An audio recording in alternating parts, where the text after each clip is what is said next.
Namaste dear children. Welcome to Pari style poem. Today we are going to study the new lesson named, The Glimpses of the Past. Please write these meanings in the notebook. The glimpses of the past. Please write these meanings in the notebook.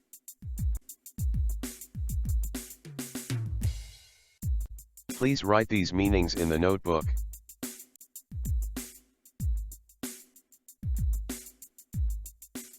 This historic lesson gives us a short and precise description of events that took place in our country from 1757 to 1857.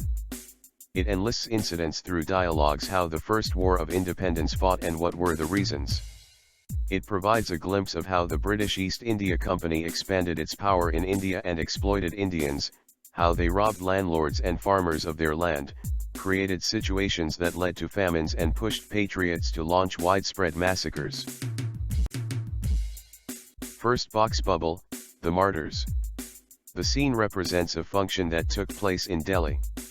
Lata Mangeshkar can be seen singing Ae Mere Watan Ke Lagan. Alongside her, Indira Gandhi, Pandit Jawaharlal Nehru and Lal Bahadur Shastri can also be seen. This was the scene where Nehru cried after listening to this song. Second box, the company's conquests, 1757 to 1849. By the year 1757, the East India Company had put its legs on the Indian subcontinent. It set up few factories in India at certain places.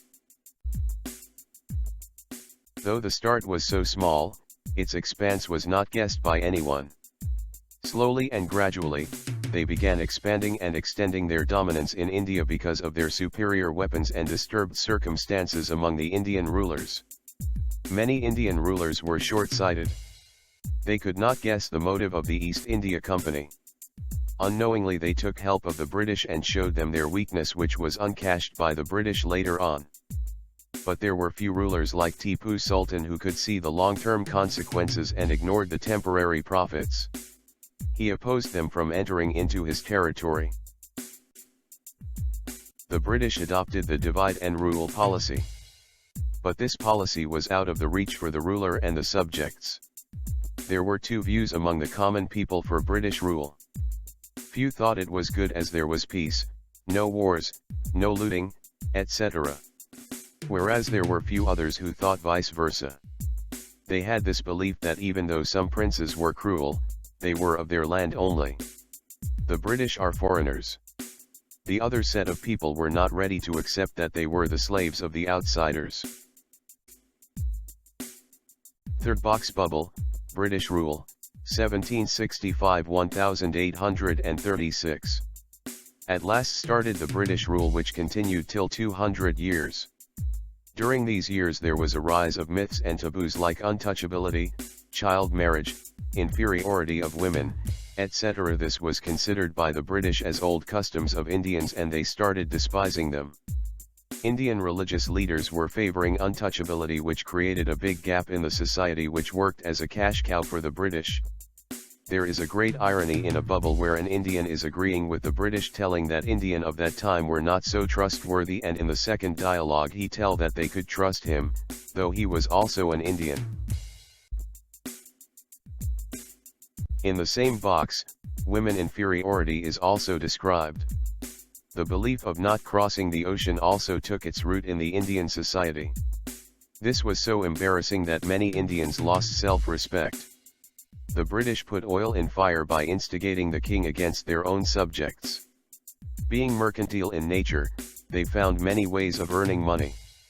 They levied heavy taxes on the poor farmers so that they could get immediate profit.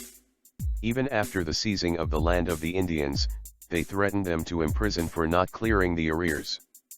Moreover, the goods manufactured in England was imported to India without any import duty, whereas the Indian products had higher taxes to be paid, which in turn pocketed by the British. The raw material was exported at a very low price and their goods was sold at a higher price. This made the farmers sad. The artisans were also sad as their small businesses could not race out the finer, cheaper, and statuesque product of English. All this resulted in famines or extreme scarcity of food. Approximately 15 lakh Indians starved to death between 1822 and 1836. Fourth box bubble, Ram Mohan Roy, 1772 to 1833, he was a well-educated man from Bengal. He could that there was something wrong with our country but never wanted that Indians should consider themselves inferior or look down upon themselves. He believed that our ancient culture was great and the people were destined for greater achievements. According to him, the first step was to change the society by abandoning the prevailing superstitions as it was the root cause of all the problems. He gave a good example of milk of cow. He meant to say that the colors of cows are different as the religious leaders, but the milk mean essence of their saying was the same, i.e. salvation. He took keen interest in science and modern knowledge. According to him, knowledge should be practical and scientific. He started newspapers for this reason, which was stopped by the British out of suspicion in 1823. He was inquisitive to know what made the British so powerful. So he crossed the seas and traveled to England. There he told British that we as a nation, accept their rule, and they must accept Indians as subjects and not forget their responsibility and duty towards their subjects. He played the key role in abolishing child marriage and the practice of sati. Fifth box bubble, oppression, 1765–1835. The British people continued to find different ways to bring misery and sufferings to Indians, like Regulation 3, which gave them freedom to put anyone behind the bars without any trial. By suppressing Indians, they created favorable circumstances for their own officers. They got high salaries, many servants, all amenities, even though they are not as brave or intelligent as the common Indians were in the same office. They could deepen their pockets due to other private business too. They were exporting their finished goods by large, whereas Indian raw material was taken by them free of cost. By 1829, they were importing goods worth 7 crore rupees to India. When the other British were becoming bloated chicken, there were few British who had concern for Indians.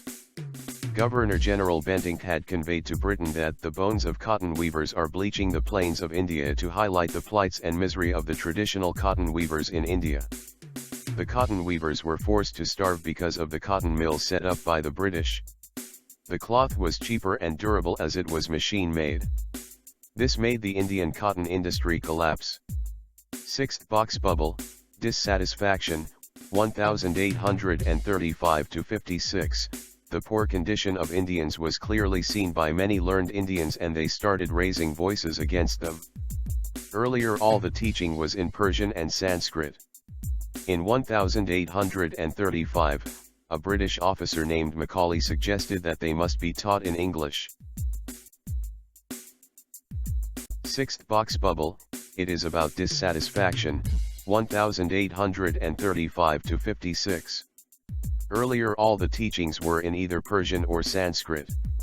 In 1835, a British officer named Macaulay suggested that they must translate our material in English, so that the education is delivered in their language. They did so to produce clerks to get their unimportant clerical tasks and administrative duties like answering the phone, typing documents, filing, and liaising with clients done. But they manufactured a whole new generation of masterminds who wanted to uplift their brothers by educating them and strengthen their financial prospects that could lead to a promising future. But this needed to be fallen on the deaf ears of British government.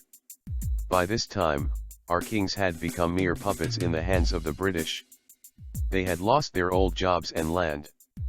British were forcing some of them to change their religion too. This also created fear in the leaders of the religion. By 1856, the Britishers had acquired all parts India. Seventh box bubble, it is about the Sparks, 1855–57. The taxes levied on the farmers continued to press sunrise them and worsen their financial situation. The Santals in Bengal became disheartened and hopeless as they lost their land to the British under the new land rules. So, in 1855, they launched a rebellion and massacred Europeans and all those who supported them. The people working under the East India Company were also highly dissatisfied because they gave Englishmen good pay, mansions, and other help. Indians got inadequate pay and slow promotions. They felt bad when the British urged them to move out of their land and cross the sea. They were motivated to drive the British out. An Indian soldier named Mangal Pandey attacked the adjutant of his regiment and was later executed. Around thousands of other sepoys took violent action against the British but were only robbed of their uniform in turn to make the sepoys feel humiliated. But some good Englishmen informed about the cartilage, which was made up of fats of cow and pig, which instigated fire among Indians. Some British were empathetic with Indians. Few signs of revolt like chapattis and lotus were circulated to support or agreement among Indian states. The whole North India stood against them with the support of the masses in the form of shelter and other help to the patriots. 8th Box Bubble, it is about revolt. 1857. The feelings of free India from British grew with much loud and cry. It was Meerut which experienced the violent revolt. After killing the British officers, the soldiers moved towards Delhi to support emperors like Bahadur Shah. They got the support of the landlords, farmers, artisans, government officers, and many other Indians. But it was limited to the North Indian states only. 9th Box Bubble, it is about the fight for freedom. 1857. Many former rulers and kings were bitter too because the Englishmen had taken control of their kingdoms. Among them were Rani Laxmibai, Nana Sahib, Begum Hazrat Mahal, Kunwar Singh, Mirza Mughal, Jung Bahadur, Nepal, Sivai Singh, Gajadhar Singh, Jadayal Singh, Surendra Shahi, Khan Bahadur Khan, Tafzil Khan, Tatya Tope. Leaders like Maulvi Ahmedullah of Faridabad motivated people to free the country of all the Englishmen. At last the battle was lost because of many reasons. The foremost reason was almost everyone was fighting for their own benefit. And the other was the developed weapons of the British. Hope you all have understood the lesson. Now write the word meanings and the question answers in the notebook.